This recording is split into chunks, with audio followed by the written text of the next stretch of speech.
أصدر الرئيس عبد الفتاح السيسي اليوم القانون رقم 1 لسنة 2024 بتعديل بعض أحكام قانون الإجراءات الجنائية، والذي صادق عليه مجلس النواب بالكامل.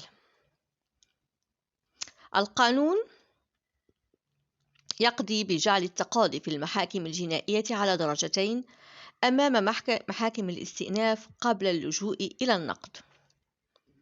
أسئلة كثيرة صاحبت صدور هذا التعديل القانوني. ما أهميته؟ ما هي التغيرات التي قد تطرأ على الدعاوي والتقاضي في القانون الجنائي؟ أي استفادة سيستفيدها المحامون أو المتهمون أو النيابة العامة؟ أسئلة كثيرة، هذه وغيرها سنطرحها على قناة حقائق.com مع سميرة، ويجيب عليها طبعا ضيفنا المستشار عاصم بدران. كونوا معنا في بث قانوني بامتياز. مرحبا بكم على قناة سميرة حقائق.com.